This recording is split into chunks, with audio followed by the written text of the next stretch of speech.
São 9h30 da manhã e a capital paulista amanheceu com algumas nuvens escuras e com a temperatura mínima de 13 graus. A máxima prevista é de 24. O MAC Notícias começa agora e esses são os destaques de hoje. Ligados a maior parte do tempo nas redes sociais, os professores veem como solução a inclusão da tecnologia em sala de aula. Bancos investem cada vez mais em soluções digitais. O número de pessoas em situação de rua na Grande São Paulo cresce em torno de 4 vezes mais do que a população da cidade a cada ano. As torcidas no Brasil, principalmente no estado de São Paulo, sofreram fortes medidas contrárias às suas festas nos últimos anos.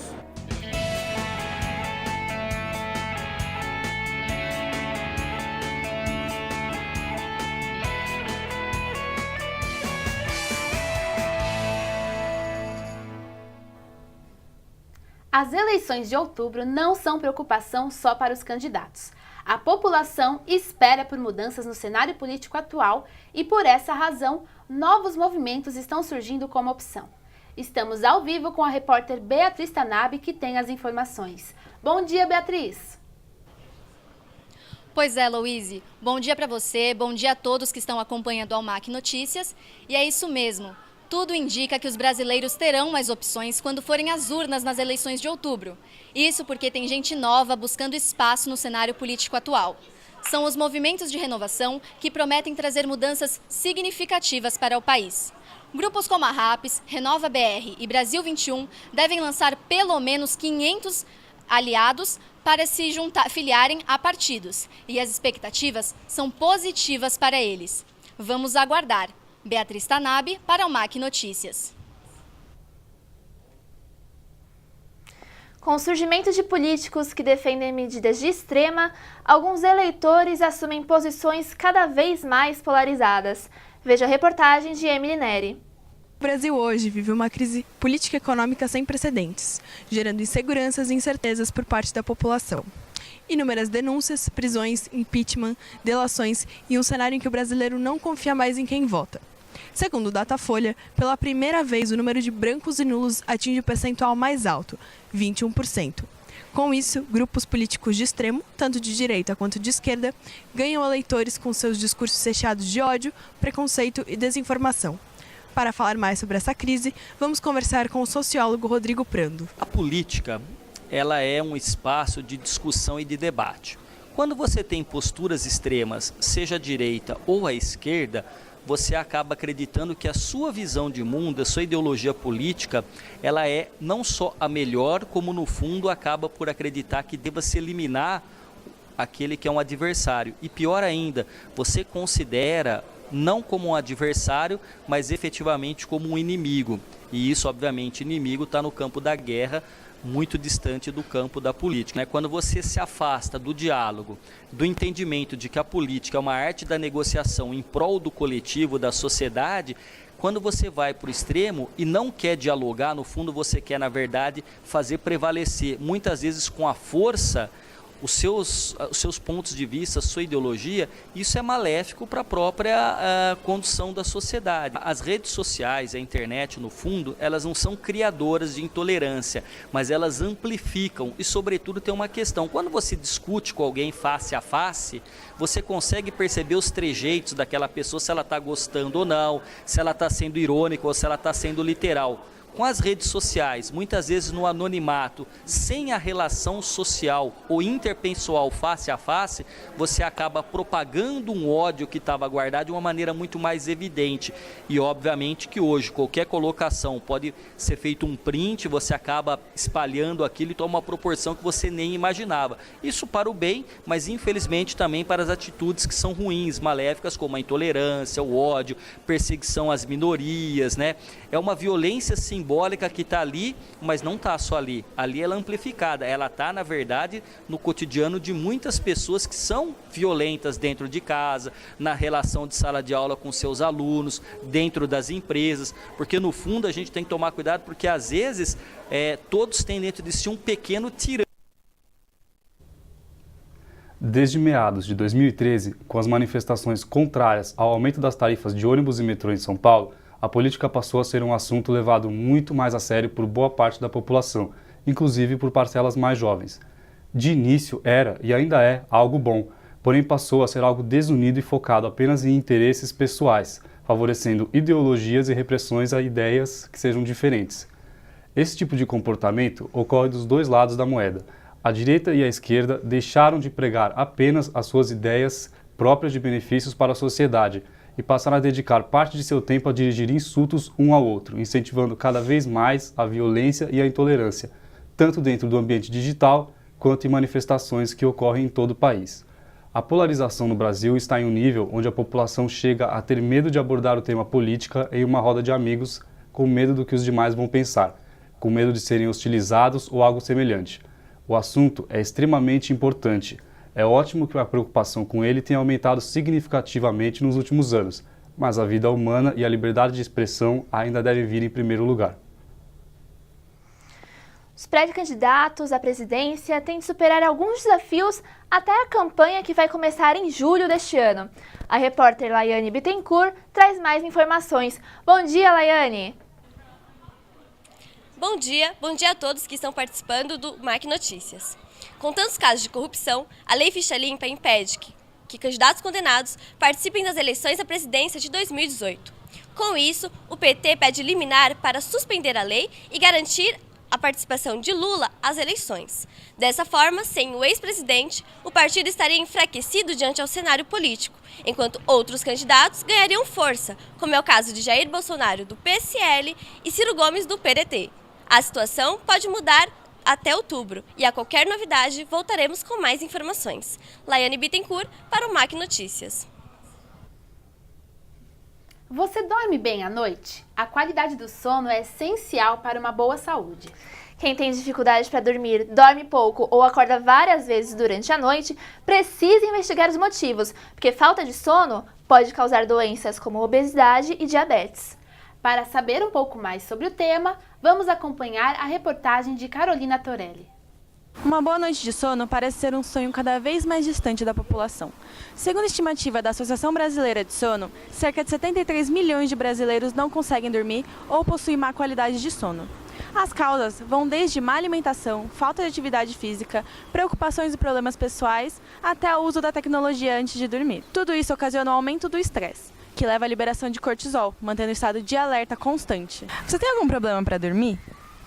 Antes eu tinha bastante. Já tive insônia, mas há muito tempo atrás. Os problemas acabaram, a insônia também. Tenho.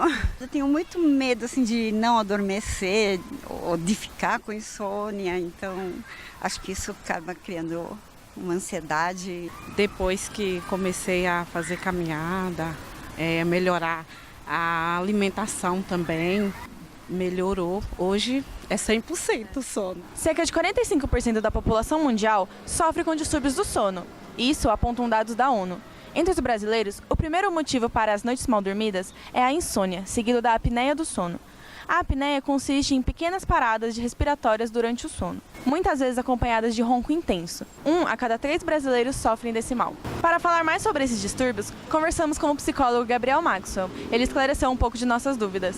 Quando a gente fala sobre distúrbio do sono, transtorno do sono, a gente está falando sobre uma espécie de sintoma que se desencadeia. Então, por exemplo, a gente vai ter diversas formas de manifestação. A gente vai ter desde uma insônia, desde um sonambulismo, de uma enurese noturna, que é o xixi na cama, na criança, até nos adultos também. Então, basicamente, tudo aquilo que te interfere em uma boa noite de sono, que possa interferir na qualidade desse sono, que às vezes te acorda durante a noite, te coloca em sonos picotados, tudo isso acaba interferindo tanto na sua saúde física, quanto psíquica e emocional. Isso pode ser desencadeado por diversos fatores também, né? A gente não tem uma regrinha de A mais B é igual a C. Né? Então pode vir desde um adoecimento, pode vir de um estresse, pode vir de uma ansiedade. A maioria desses distúrbios, eles podem estar voltados bastante a uma má alimentação, a uma rotina inadequada de sono, né? A falta de exercícios físicos, a sobrepeso. Né? Então, às vezes, a própria rotina que a gente leva, o dia a dia, pode desencadear isso na gente. Muito de os níveis que isso se manifesta, a maneira com que a gente, enquanto profissional, percebe essas manifestações, né? Então esses níveis, e aí a gente vai elaborando tratamentos que vão desde essa adequação, uma nova rotina, ou então já algumas questões de tratar isso em terapia. Os economistas do mercado financeiro reduziram as estimativas de inflação para os próximos 2 anos.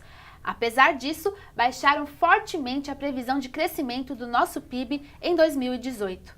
O repórter Júlio Antonelli está ao vivo e tem mais informações. Bom dia, Júlio. Quais são as estimativas dos economistas?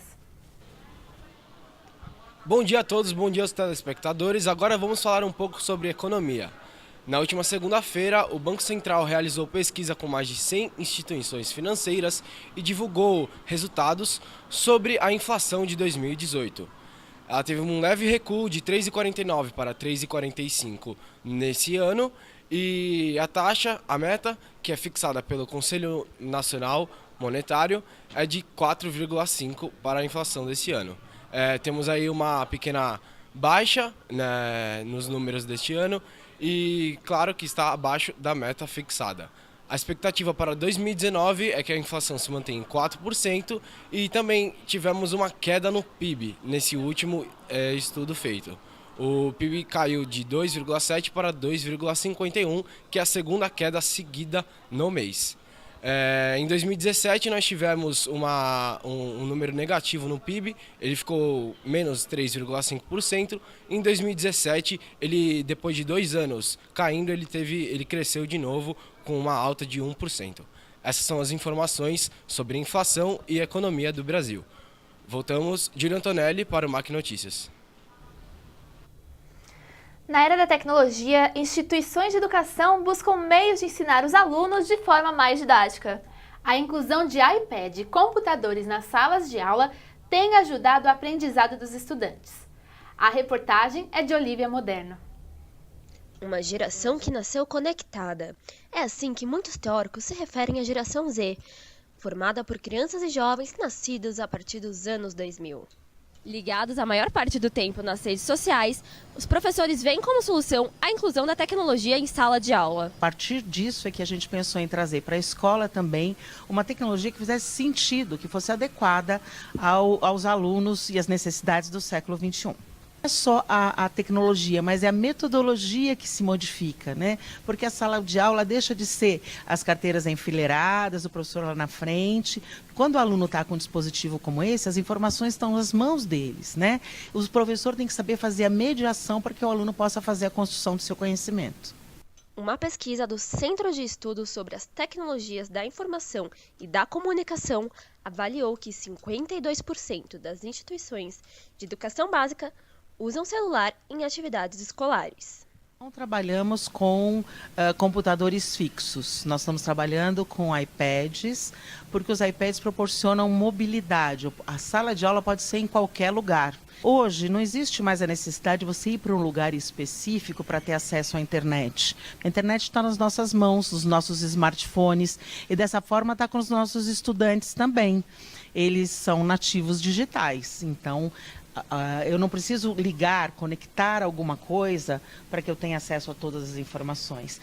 As tecnologias usadas em sala de aula vão desde provas online até a gamificação, conceito que usa jogos online a favor da educação. Muitos dos aplicativos que nós usamos, eles entregam para nós o processo de aprendizagem do aluno. Então, depois que o aluno fez as atividades, a gente tem um espaço onde a gente pode acompanhar quais são os exercícios que o aluno errou, que ele acertou, quais são as dificuldades, inclusive quais são as habilidades e competências que a gente escolheu para serem trabalhadas e quais são as que têm defasagem. Nós temos que ter muito alinhavado com a intencionalidade pedagógica na hora de usar esses dispositivos para evitar que os alunos se dispersem, né?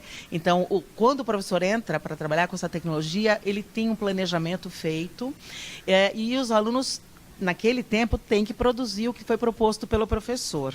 Outra coisa que é a responsabilidade da escola é trabalhar com ética e cidadania digital, porque quando eu trago esses dispositivos, eu preciso orientar esses alunos que tudo é possível, mas nem tudo é lícito, não é adequado e assim por diante. Como a reportagem mostrou, não podemos negar a presença da tecnologia na vida dos estudantes. Muitas pesquisas comprovam que o uso de aparelhos eletrônicos da forma correta nas instituições de ensino ajudam e muito ao desenvolvimento do aluno e a aprendizagem, claro. Grandes empresas como a Apple percebem a necessidade de investir nesse ramo, criando aparelhos como aplicativos que ajudam as crianças a estarem conectados e aprendendo ao mesmo tempo. Para os professores que estão acostumados a ensinar de formas tradicionais, a evolução pode ser um pouco mais lenta, porém ela é necessária. E agora vamos aos destaques dos principais jornais do mundo com a jornalista Isabela Moraes. O New York Times destaca uma possível retomada da tensão entre a Coreia do Sul e a Coreia do Norte, após a Coreia do Norte retirar-se na última quarta-feira das negociações entre as duas partes. Destaca também a ameaça feita pelo líder Kim Jong-un do cancelamento de sua reunião com o presidente Donald Trump. O jornal espanhol El País traz a afirmativa do Comitê de Inteligência do Senado, na qual Putin teria ajudado Donald Trump a vencer as eleições presidenciais nos Estados Unidos. O comitê sustenta uma tese que se alinha com a dos serviços de inteligência dos Estados Unidos, mas que colide com o que foi levantado há apenas 2 meses pelos republicanos representantes. Já o jornal francês Le Monde relata a atitude tomada por Donald Trump após ameaças do líder norte-coreano Kim Jong-un de sair do Acordo de Singapura devido à presença de John Bolton, um falcão nacionalista, como novo conselheiro de segurança nacional de Donald Trump. Isabela Moraes para a MAC Notícias. E o surgimento dos bancos 100% online está balançando o mercado tradicional financeiro. Além das taxas baixíssimas, o que chama a atenção dos clientes é a praticidade. O problema é que essa inovação está afetando as grandes agências. Confira a reportagem de Beatriz Aquino. Quem nunca enfrentou uma fila de banco? Entrar na agência, pagar conta, sacar dinheiro, fazer transferência. Essa é a rotina normal do brasileiro. Mas na era dos aplicativos móveis, essa correria, as filas e até mesmo as agências físicas podem começar a desaparecer. No ano passado, cerca de 1.500 agências fecharam suas portas em todo o Brasil. E boa parte disso aconteceu por conta do objetivo de digitalizar. Com a fama das fintechs e dos bancos 100% online, muitas pessoas estão deixando de lado as agências tradicionais para buscar soluções via celular. Esse é o caso de Luciana Matiusi, que há 3 meses começou a utilizar o Inter. Apesar do banco não ter um endereço físico, Luciana garante que as soluções são muito mais práticas. O principal benefício é não ter taxa para fazer transferência entre contas, porque eu tenho usado mais para isso mesmo. Assim. Então, por exemplo, às vezes a gente faz vaquinha para presente de aniversário no trabalho. E daí você deposita, cada um deposita a sua parte para quem pagou. E muitas vezes, se é um banco normal, por exemplo, na minha outra conta, se eu for transferir pelo aplicativo, eu pago uma taxa que é quase o preço do presente. E no Inter não, você não paga nenhuma taxa. E para contornar essa situação e não ficar atrás da concorrência, o economista Vladimir Maciel garante: chegou a hora dos bancos tradicionais investirem em novos formatos. Olha, eu acho que na verdade a tendência é os bancos caminharem para 100% digitais. Ainda haverá por algum tempo o banco com atendimento individual, físico, mas a tendência, principalmente para os novos, é as transações serem cada vez mais eletrônicas. E mais do que isso, mais do que ser eletrônico de um grande banco, você tem um banco onde todas as suas operações, inclusive pagamento de conta, a sua manutenção da sua conta, você não precisa ir a uma agência. O que vai acontecer nos próximos anos é que os grandes bancos vão ficar atentos às pequenas e aos pequenos bancos e provavelmente começarão a tentar comprar. Ainda não tive nenhuma dor de cabeça por ser 100% digital, mas eu devo dizer que eu ainda estou numa fase de testes do banco. Eu ainda uso o banco tradicional também, então eu estou testando para ver como funciona, para decidir se eu vou ficar totalmente digital. Mas a experiência até agora está sendo boa. Ônibus e metrô ainda são transtorno na vida do paulistano. O MAC Notícias volta em instantes.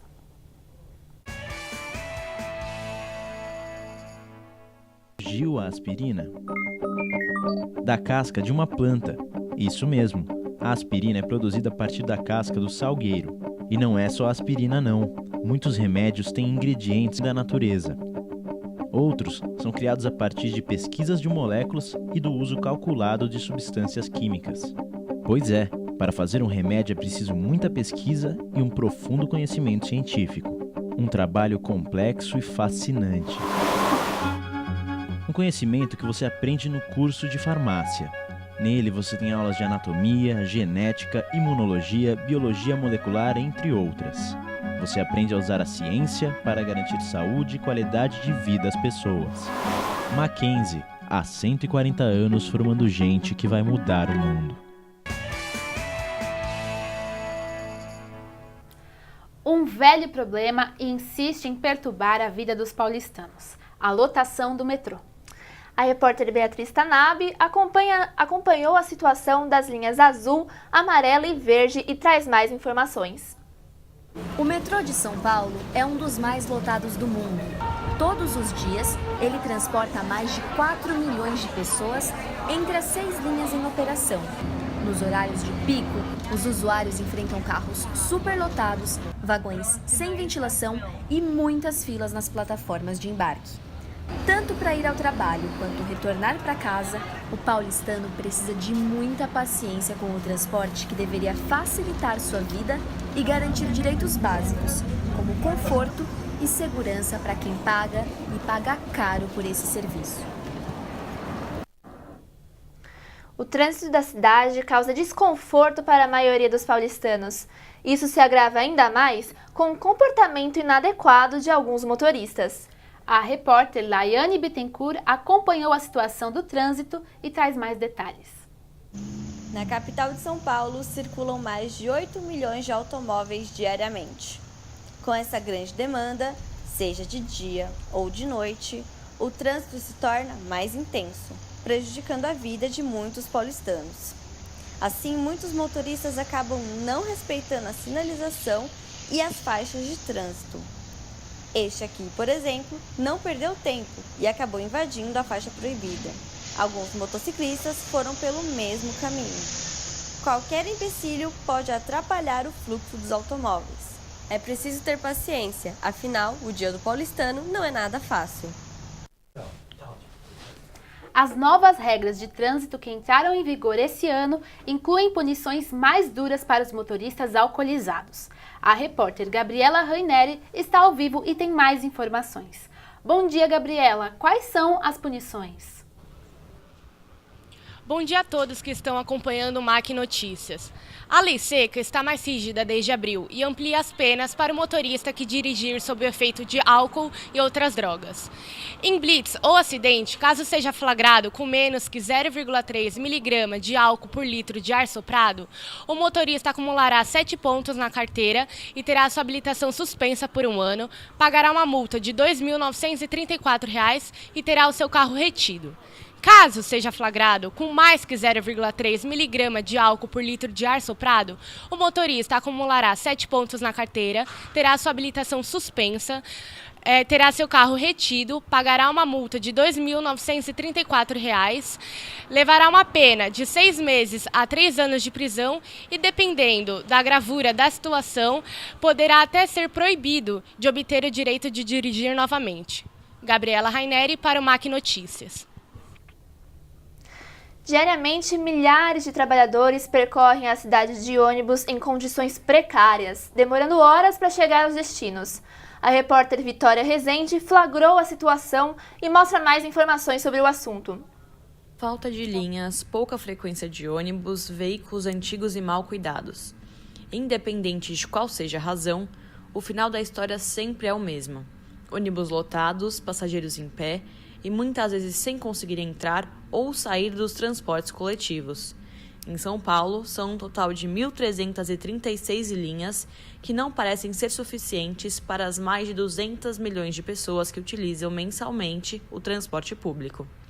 A situação se torna caótica em muitas partes da cidade.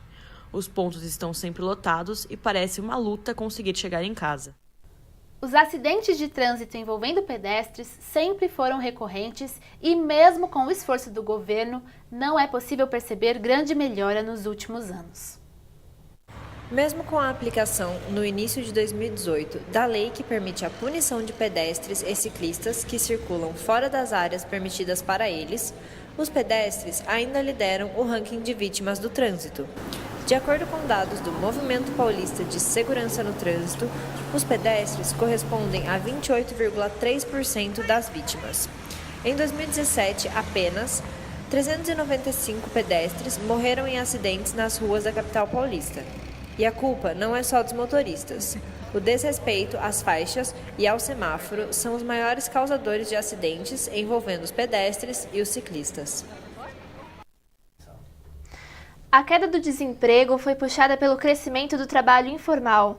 O Brasil tem o menor número de pessoas empregadas com carteira assinada desde 2012. Confira a reportagem de Gabriela Raineri.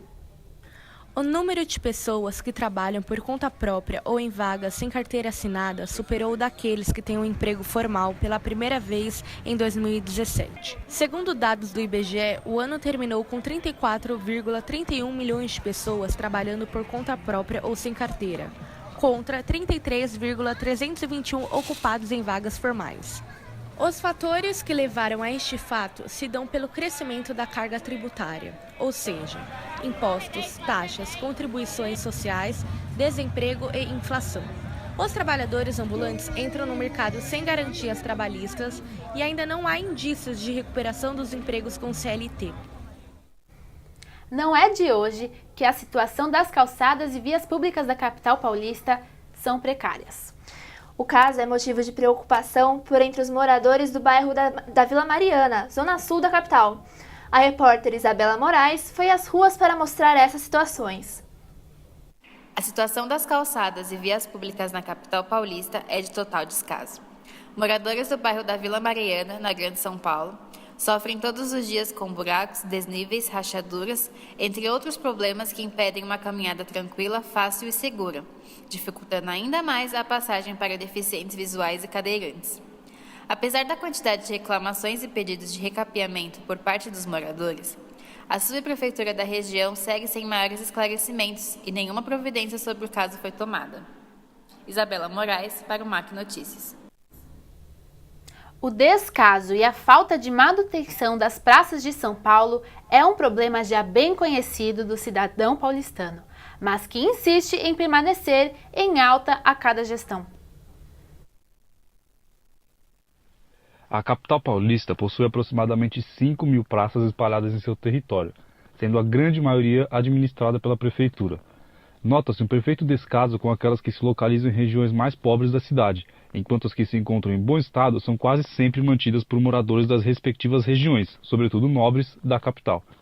No bairro da Moca, Zona Leste, a Praça Visconde de Souza Fonte é referência entre os moradores da região.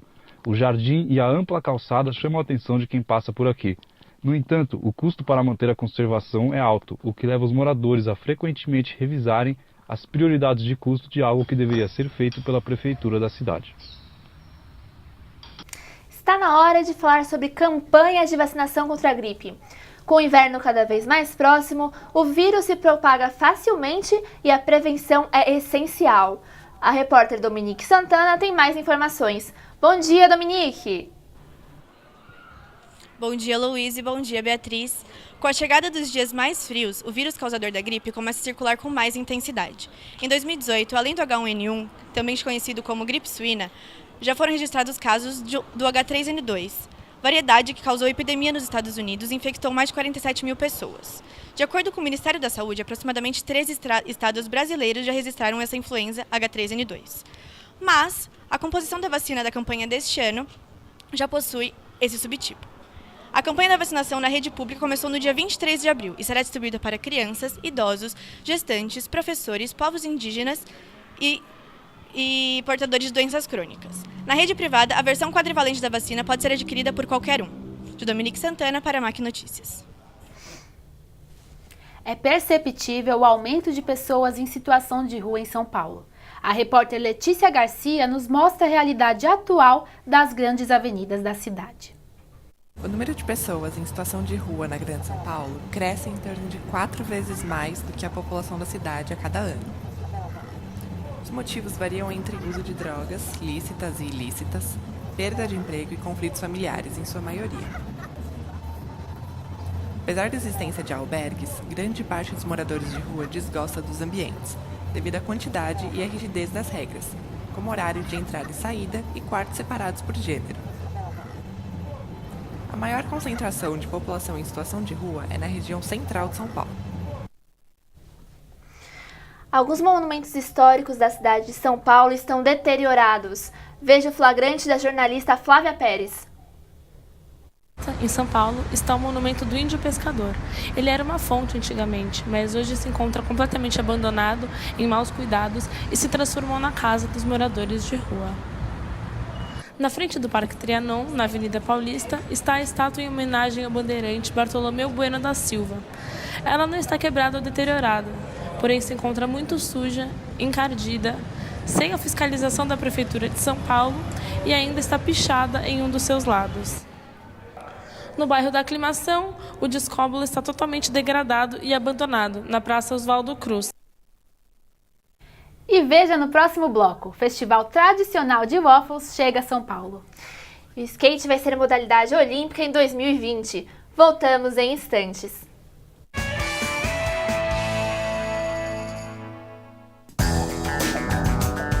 Olha que prédio enorme. Nele vivem centenas de pessoas. Você conseguiria projetar uma obra como essa? E que tal este prédio? Lindo, não é? Mas não basta ser bonito. Tem de dar conforto às pessoas. Você sabe como fazer isso? Casas, prédios. Para você morar ou trabalhar neles, eles precisam ser projetados. Tem que fazer cálculos, desenhos, prever os materiais. Você seria capaz de fazer isso? Um arquiteto, sim. Em um curso de arquitetura, você tem aulas de sistemas construtivos, paisagismo, conforto ambiental, estética e muitas outras. Você aprende a unir criatividade e ciência para melhorar a vida das pessoas. Mackenzie, há 140 anos formando gente que vai mudar o mundo.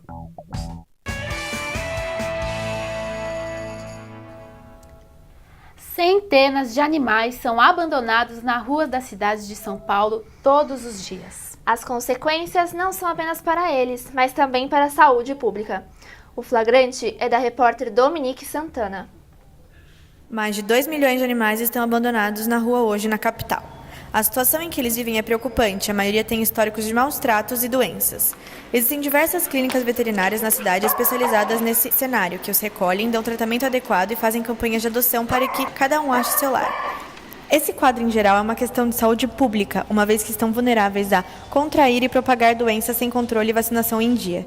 Por isso, a Prefeitura, em conjunto com outras instituições públicas e privadas, realiza um evento SP Animal anualmente. Ele conta com estandes do Centro de Controle de Zoonoses, de adoção, de ONGs e de rede de pet shops para o bem-estar dos animaizinhos. Incentive a adoção. São Paulo recebe pela primeira vez um festival de waffle. A receita tradicional, vinda da Bélgica, tem conquistado cada vez mais o gosto dos brasileiros. Confira a cobertura do evento com a repórter Louise Diorio. Festival de Waffles chega a São Paulo pela primeira vez no Memorial da América Latina e conquista o coração de muitos paulistanos. Com diversas novidades para sair da receita tradicional, o evento teve entrada gratuita e preços que variam de R$ 4 a R$ 25. O termo waffle é de origem holandesa, mas não se engane, a receita é tradicional da Bélgica e foi adaptada em países como os Estados Unidos, Japão e Brasil. Do doce, chocolate com morango e Nutella com morango. São os famosos. Agora, salgado, o Waffle Burger, que é o que está estampado ali, é o que mais sai. E fora os vegetarianos, o vegetariano é o Batuba. Aberto ao público, o primeiro festival de waffles contou com atrações musicais para animar os visitantes e contou com estilos para todos os gostos, como forró, pop rock e jazz. Ao longo de 2 dias, o evento recebeu cerca de 30 mil pessoas. O evento chamou a atenção não só das pessoas, mas também dos animais de estimação.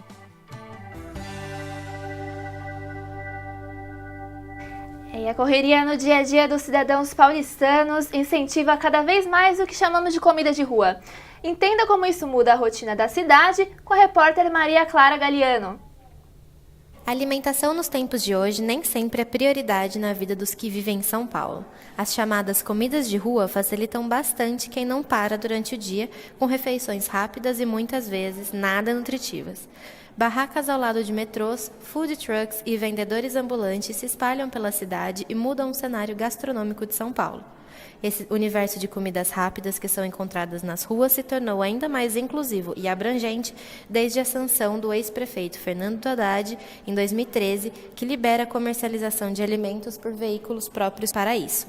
Essa também é uma ótima saída para a crise, um negócio que precisa de um investimento relativamente pequeno e que promete trazer retorno rápido. O cantor e compositor, membro do Rock and Roll Hall of Fame, Ozzy Osbourne, festejou quase 5 décadas como artista em um show no Allianz Parque. A repórter Bárbara Heibel tem as informações sobre esse evento. Bom dia, Bárbara! Bom dia! Ao som do hit Bark at the Moon, o ganhador do Grammy, Ozzy Osbourne, deu início pontualmente às 21h30 a sua última passagem com turnê por São Paulo e provou o sucesso que conquistou com sua carreira solo. Com lotação de quase 40 mil pessoas, o artista não decepcionou com o repertório e, além de entreter o público, se divertiu jogando água na plateia e abaixando as calças. A turnê é a última da carreira do cantor e vai até 2020. E traz um show não só nos palcos, como também no jogo de luzes e efeitos especiais. Uma bela despedida. Bárbara Heibel para o MAC Notícias. A tecnologia tem se mostrado como um dos maiores componentes que permitem aos trabalhadores realizarem diversos tipos de tarefa no menor tempo possível. A área do turismo, com certeza, foi uma das partes do mercado mais afetadas com os vários avanços. Veja a reportagem de Luca Vieira. O turismo é um setor crescente e fundamental para a economia de vários países no mundo. O Brasil, em 2013, recebeu 6 milhões de turistas, sendo classificado um dos destinos mais aclamados internacionalmente da América do Sul e segundo da América Latina depois do México. Atualmente, as ferramentas digitais disponíveis e o engajamento online do turista está transformando o jeito de viajar e a maneira de prestar serviços nesse setor. A tecnologia, com certeza, é um dos componentes mais importantes em dias atuais para um trabalhador, concebendo eles a habilidade de fazer uma multitude de tarefas no menor tempo possível. Hoje, falamos com alguns especialistas numa das áreas do Brasil que tem maior proeminência no Brasil, que é o turismo. E descobriremos hoje quais são os impactos que isso causa na área de turismo. Eu vejo como tendência a gente ter muito mais self-service, autoatendimento, as pessoas entrando num aplicativo, as pessoas fazendo suas próprias buscas e ter muita tecnologia por trás disso, muito analytics, muito big data para te ajudar e te orientar qual que é o melhor caminho em cima das suas preferências.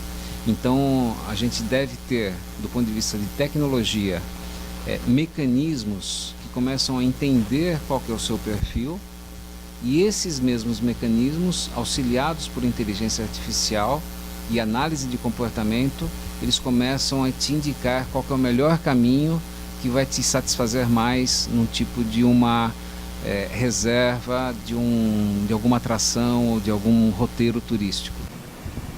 Em questão do conforto, para funcionários e para clientes, esse avanço da tecnologia ele ajuda a aumentar essa parte do conforto? Olha, falando primeiro para os clientes, eu concordo com essa afirmação. Acho que ninguém vai discordar disso. A tecnologia, acho que um dos pilares da tecnologia é servir melhor o humano. Talvez esse seja um dos melhores, ou seja, aí extrapolando, não falando tanto de turismo, mas quer seja uma tecnologia alimentícia, uma tecnologia na medicina, uma tecnologia no processo industrial, ela vem para trazer mais conforto, mais eficiência nos processos. Então, os grandes pontos positivos é que a gente traz um maior controle, uma maior qualidade da informação e a gente consegue oferecer algo mais adequado e mais aderente do que as pessoas estão querendo. Então não fica uma coisa muito de catálogo, então a gente tem algo muito mais personalizado. Então o lado positivo é que a tecnologia ela vem para ajudar, ela vem para complementar e ela vem para trazer uma maior qualidade da informação e uma maior aderência ao que o passageiro, que o cliente necessita e deseja. O diagnóstico precoce da depressão em jovens e adolescentes é um dos grandes desafios no combate à doença. Com isso, pesquisadores da Unifesp encontraram uma forma de detectar o problema antes do surgimento dos primeiros sintomas. O repórter Lucas Garbelotto está ao vivo com as informações. Bom dia, Lucas! Bom dia, Luiz, e bom dia, Bia. Eu vou falar um pouco para vocês agora da depressão, que pesquisadores da Unifesp estão fazendo um estudo com crianças de 6 a 12 anos de escolas públicas de São Paulo e do Rio Grande do Sul para tentar descobrir a doença precocemente. Nesse estudo, eles, através de ressonância magnética cerebral, eles estudam a cabeça das crianças para que, depois de 3 anos, após serem reavaliadas, possam descobrir se essas crianças devem ou não ter o sintoma num futuro. E eles conseguiram descobrir isso. E eles são feitos exames psicológicos, exames de diagnóstico, e essas crianças tendem a não ter a depressão se fizerem um tratamento precoce. Lucas Garbelotto, para o MAC Notícias. São Paulo é conhecida por várias coisas, dentre elas os artistas de rua que enchem a avenida mais famosa da cidade de som e ritmo. Para conhecer um pouquinho mais, veja a reportagem de Paula Churchill. Seja dançando, seja cantando sozinho ou em grupo, ou até mesmo com canções típicas. A Paulista se enche de ritmo todos os domingos e atrai tantas pessoas para um dia de entretenimento e diversão no meio da selva de pedra. Conseguir o primeiro emprego é difícil para qualquer um, em especial para os universitários, que precisam de um estágio para ganhar experiência. Esses desafios você confere na reportagem de Rebeca Dias. Garantir um dinheirinho no final do mês é o sonho de qualquer universitário que quer uma oportunidade para entrar no mercado de trabalho. É nessa época de descobertas e aprendizados que muitos buscam um estágio. Mas, em meio a tantas novidades da vida adulta, enfrentar a primeira entrevista de emprego acaba sendo mais um desafio a ser superado. A primeira entrevista a gente sempre fica com muito medo, né? Vai todo de social, achando que é isso que vai garantir a vaga. Mas na primeira entrevista acho que é sempre teste. É difícil uma pessoa passar de primeira, porque você tem que ir testando, né? Eu não fui muito bem na primeira, mas consegui agora uma vaga. Foi-se o tempo em que a função dos estagiários era fazer café e tirar xerox. Hoje, as empresas estão interessadas em candidatos que sejam comprometidos, proativos e que tenham ambição profissional. Mas o aumento dessas exigências acabou deixando esses estudantes ainda mais nervosos na hora de ficar frente a frente com os recrutadores. Hoje, com as novas tecnologias e tudo que os jovens eles aprendem na internet, aprendem na faculdade, etc., acelerou muito o poder de absorção de conhecimento. Então, a expectativa hoje e os trabalhos que os estagiários fazem dentro das empresas são diferentes do que acontecia no passado. A CEO também dá dicas de como se dar bem nas entrevistas de estágio. É super importante você conseguir mostrar que por mais que você não tenha uma experiência prévia, você já teve alguns trabalhos em grupo, em equipe, durante a faculdade, durante o ensino médio, que mostram essas competências que as empresas estão buscando. Antes da entrevista, pesquisa sobre a empresa, pesquisa sobre a vaga, qual que é a descrição da vaga, o que ela pede em termos de competência, pensa quais vão ser as perguntas e se prepara para responder essas perguntas. Segundo a Associação Brasileira de Estágios, dos mais de 8 milhões de estudantes universitários, apenas 9,2% estagiam e mais da metade desses são do sudeste do Brasil. Assim, é notável um problema sério de profissionais formados, mas que não sabem se comportar no mercado de trabalho, já que não tiveram oportunidade de experimentar. O inverno chega mês que vem e as lojas trazem as novidades da moda para a nova estação. Confira as principais tendências com a repórter Maria Clara Galiano. Bom dia, Maria Clara! Quais que são as novidades para esse inverno, hein? Bom dia! O inverno está chegando e as últimas semanas de moda ao redor do mundo trouxeram as principais referências que serão destaque na estação mais fria do ano. Começamos pelo xadrez, uma estampa que se reinventa a cada temporada. O da vez é o xadrez País de Gales, uma padronagem cinza que leva alguns tons de amarelo ou vermelho. A grande jogada dessa estampa é tirá-la do ambiente formal e usá-la em ocasiões cotidianas. Uma cor que pode contrastar com o cinza e chamar a atenção para o look é o amarelo mostarda. Aliás, é um ótimo truque para tirar as combinações de inverno do tédio. De Maria Clara Galeano para o MAC Notícias. O skate é um dos esportes mais democráticos e praticados no Brasil. E a partir de 2020, essa modalidade vai fazer parte das Olimpíadas em Tóquio, no Japão. Veja a reportagem.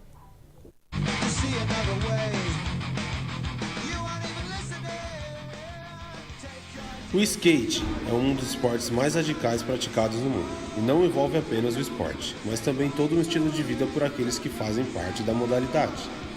É uma das práticas esportivas mais populares nas cidades brasileiras, afinal, basta apenas o equipamento básico necessário e praças com as mínimas condições de uso.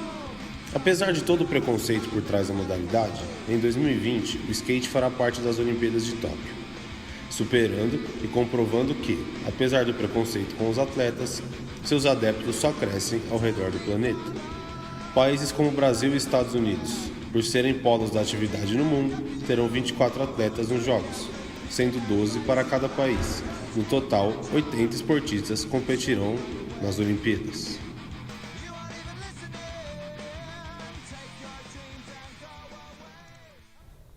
A equipe xadrez do Mackenzie conquistou o primeiro lugar do Campeonato Paulista Universitário.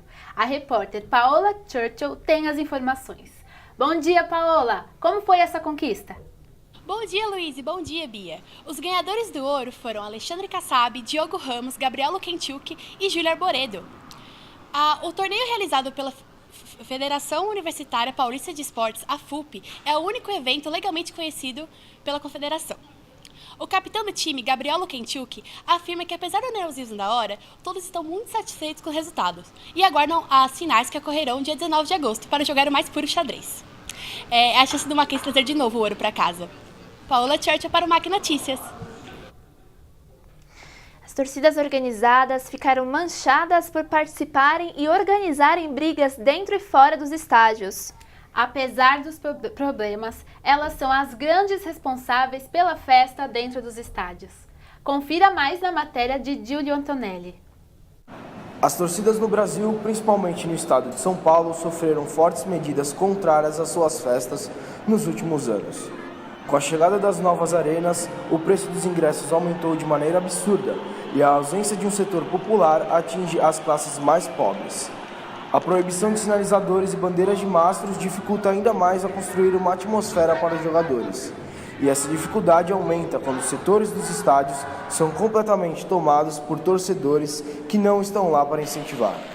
Claro que está no direito de quem compra o ingresso aproveitar a partida da maneira que melhor entender, mas devemos ter em mente que nem todos que querem têm condições de ir aos estádios.